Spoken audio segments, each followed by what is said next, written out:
நான் இப்போ ஒரு லைனிங் ப்ளவுஸை கட் பண்ணி நான் வந்து ஃப்ரண்ட்டு பேக்கு ஸ்லீவு எல்லாமே ஜாயின் பண்ணிட்டேங்க.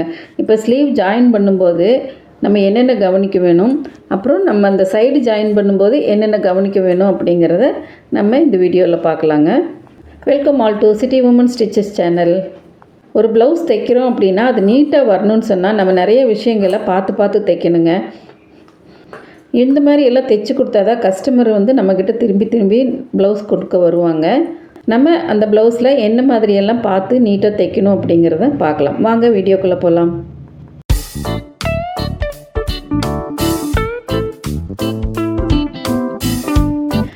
இப்போ நான் ஃப்ரண்ட்டு பேக்கு எல்லாமே சேர்த்து தைச்சிட்டேங்க.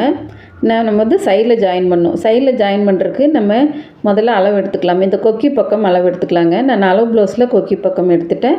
அதே மாதிரி தைச்சிருக்கிற ப்ளவுஸ்லேயும் கொக்கி பக்கம் எடுத்து அக்கிள் சைடு எவ்வளோ தூரம் ஜாயின் பண்ணோம் அப்படின்னு அதை மார்க் பண்ணிக்கலாங்க.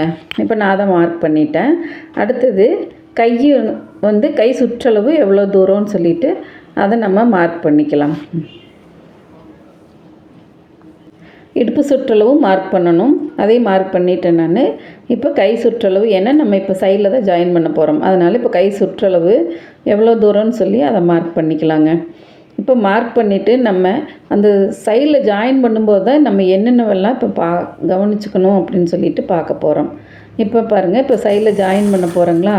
இப்போ சைடு ஜாயின் பண்ண போகும்போது நான் பாருங்கள், அந்த கீழே 2 தையலும் ஒரே மாதிரி வருதான்னு பார்க்கணும். அப்போ தான் அக்கிள் சைடு 2 ஒரே மாதிரி வரும். அதே மாதிரி இந்த நான் ஓவர்லாக் அடிச்சிருக்கிறேன் பார்த்தீங்களா, அந்த தையல் வந்து வெளிப்பக்கமாக பார்த்த மாதிரி வரணும். அதாவது நம்ம கை இறக்கம் வருது இல்லைங்களா, அந்த சைடு பார்த்த மாதிரியே இருக்கணும். அப்போ ஷோல்டர்கிட்டையும் சரி, நம்ம அக்கிள்கிட்ட ஜாயின் பண்ணுறோம் இல்லைங்களா, அங்கேயும் வந்து அந்த தைச்சது எல்லாமே ஒரே சைடு வரணும். அப்போ தான் நமக்கு போடும்போது அழுத்தாமல் நீட்டாக இருக்கும். இல்லைன்னா போடும்போது வந்து உங்களுக்கு ஒரு மாதிரி அன்ஈஸியாக இருக்கும். நம்ம அது வந்து எல்லாமே ஒரே சைடு வர மாதிரி நம்ம தள்ளி விட்டுக்கணும். அதே மாதிரி கீழே இடுப்பு சுற்றளவு சேர்த்தும் போதும் அப்படியே நீங்கள் தைச்சிட்டு வர 2ம் கரெக்டாக இருக்கா அப்படின்னு செக் பண்ணிக்கணும். அப்படி இல்லை கொஞ்சம் மேலே கீழே போகிற மாதிரி இருந்தால் நீங்கள் அதை அட்ஜஸ்ட் பண்ணி தைக்க வேண்டியது வரும். அதனால் நீங்கள் அது கொஞ்சம் பாதி தைச்ச உடனேவே நீங்கள் அதை செக் பண்ணிக்கணும். இப்போ சைடில் வந்து கொஞ்சம் முன்ன பின்ன இருக்கும். அதை நம்ம வந்து ஒரே அளவுக்கு கட் பண்ணி எடுத்துக்கலாங்க. எப்போவுமே அந்த மாதிரி ஜாக்கெட்டில் வரும், நம்ம அதை கட் பண்ணி எடுத்துக்கணும். அப்போ உங்களுக்கு வந்து ஒரே மாதிரி நீட்டாக இருக்கும். இப்போ இதை தைச்சிட்டு நம்ம பக்கத்தில் அதே இந்த ஃபுட் அளவுக்கு இன்னொரு தையல் போட்டுக்கலாங்க. இது மாதிரி நம்ம 3 தையல் போட்டுக்க வேண்டியது வரும்.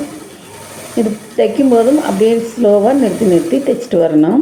கீழே முடிக்கும் போதும் பாருங்கள், 2 ஒரே அளவுக்கு வருதான்னு பார்த்துட்டு நம்ம அதை கரெக்ட் பண்ணி தைச்சிக்கலாம்.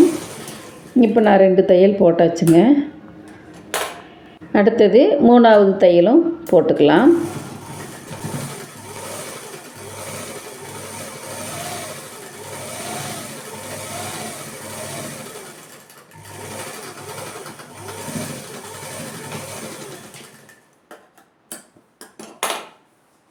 இப்போ 3 தையலுமே தைச்சி முடிச்சுட்டுங்க.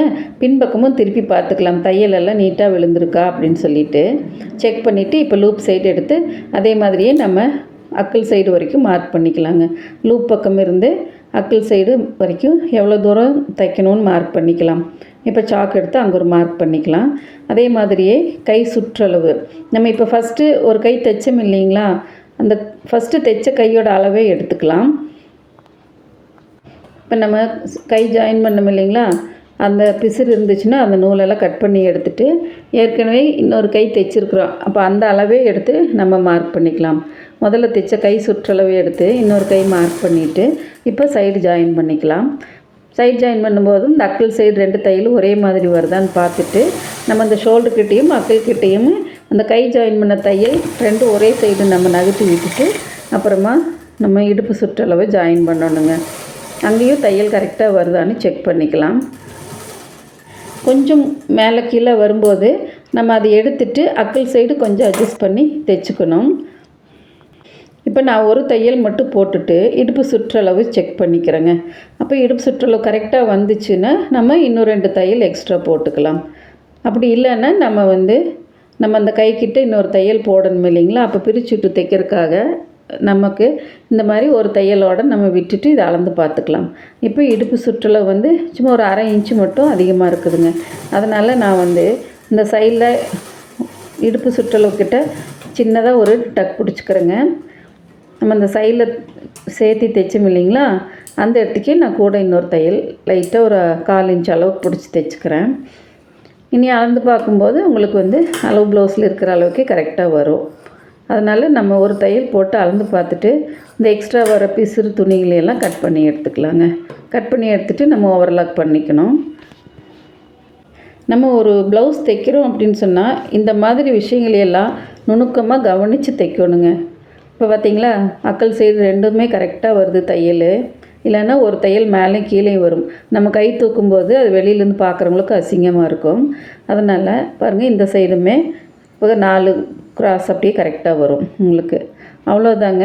இந்த அளவுக்கு நீட்டாக தைச்சிட்டு அப்புறம் பட்டன் சைடு கரெக்டாக இருக்கான்னு செக் பண்ணிக்கலாம். இந்த மாதிரி கரெக்டாக வரும்போது நம்ம கிராஸ் பீஸ் கொடுத்து தைக்கணும். இப்போ இது வந்து கரெக்டாக வருது. நம்ம இனி அடுத்த வீடியோவில் இது கிராஸ் பீஸ் எப்படி கொடுத்து தைக்கிறதுன்னு பார்க்கலாங்க. ஒரு ப்ளவுஸ் தைக்கும்போது நம்ம எவ்வளோவெல்லாம் கவனிக்க வேண்டியது இருக்குதுன்னு நீங்கள் இந்த வீடியோவில் தெரிஞ்சிருப்பீங்கன்னு நினைக்கிறேன். உங்களுக்கு இந்த வீடியோ பிடிச்சிருந்தா லைக் பண்ணுங்கள், ஷேர் பண்ணுங்கள். இந்த வீடியோவில் உங்களுக்கு ஏதாவது டவுட் இருந்தால் கமெண்ட்டில் கேளுங்க. நீங்கள் இன்னும் இந்த சேனலில் சப்ஸ்கிரைப் பண்ணாமல் பார்த்துட்ருக்குறீங்கன்னா கீழே தெரிகிற ரெட் கலர் சப்ஸ்கிரைப் பட்டனை கிளிக் பண்ணிக்கோங்க. பக்கத்துலேயே ஒரு பெல் ஆப்ஷன் வரும், அதையும் கிளிக் பண்ணிக்கோங்க. கூடவே 3 ஆப்ஷன் வருங்க. அதில் மேலே ஆளுங்கிற ஆப்ஷன் கிளிக் பண்ணிட்டீங்கன்னா நான் போடுற வீடியோஸ் எல்லாத்துக்குமே உங்களுக்கு நோட்டிஃபிகேஷன் வருங்க. இந்த வீடியோ பார்த்தோன்னே உங்களுக்கு மனசில் என்ன சந்தேகங்கள் வருதோ அதை கமெண்ட்டில் நீங்கள் கேளுங்க. நான் அடுத்த வீடியோவில் அதை கிளியர் பண்ணுறேங்க. மீண்டும் இதே மாதிரி இன்னொரு இன்ட்ரெஸ்டிங்கான வீடியோவில் சந்திக்கலாம். அது வரைக்கும் நன்றி, வணக்கம்ங்க.